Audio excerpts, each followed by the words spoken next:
I think where to have somebody on your A team, if it's taking advice from a business owner, it would need to be somebody that is 2, 3, 5 chapters ahead of you.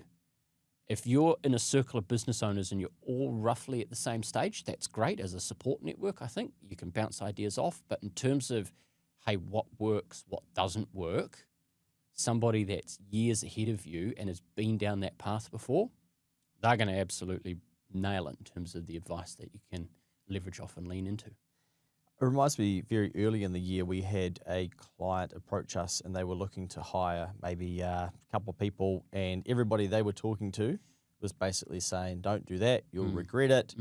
What's the point? They bring problems. I've tried that before. It sucks. It can't be done. And so their perception based on their, I guess, their data is not to do it because these people are telling me that it doesn't work. And I think that's very dangerous because then you're cutting yourself off to what could be possible. Like, you are not those people. And I think it reminds me that whenever when you ask somebody for advice, they normally don't give you the advice. They tell you what they think about their situation. So they're basically like, oh, I wouldn't do that. And it's like, that is what they're saying. They wouldn't do it. They are not you. And I think we're in like a really tricky time where there is so much access to opinion now where you could go online and ask people something. And even we sometimes with clients, we say, I'll go out to your audience and ask them, like, but be careful because it doesn't mean that they'll actually do what they say. But it's very easy to go and get opinions, but you can get the wrong ones and not have something tested objectively or from an aspect of what is it that you're trying to achieve. Yeah, one recent example was somebody that had come to us and said, hey, we've got this business. I'm thinking of selling it. There's an opportunity to sell it. I've spoken to somebody, and knowing the numbers that we've spoken about, the business is probably worth this. And I was just like, well, that's interesting. How did you come up with that number? And they spoke through it, and I thought, okay. I said, but have you thought about this, that, and another thing? And I said, looking at your numbers, and by the time we do some more thorough modelling, the valuation would probably come out at a different number.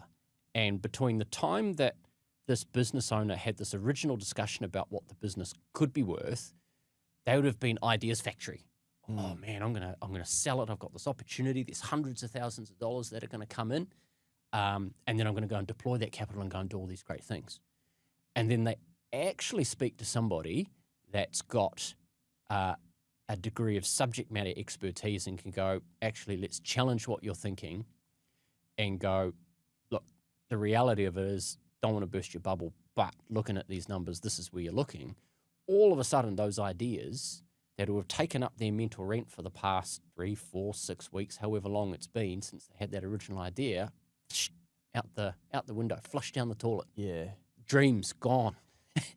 Just a modern day dream shatterer. But the point that it raises is like all of this stuff and the discussions that people have amongst each other are great, and I think they're great kickstarters, but I think you've got to recognize at what point do these people have subject matter expertise, and do you draw in an expert that is able to challenge you on that thinking or path that you're looking at and go, have you thought about this? Have you thought about that?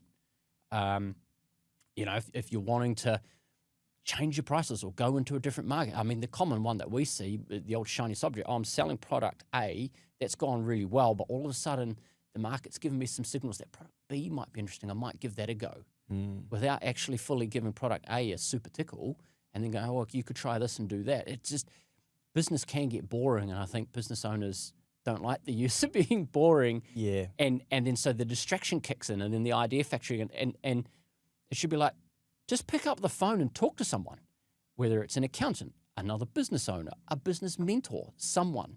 And then, as we'd often say to clients, just shoot the shit with somebody.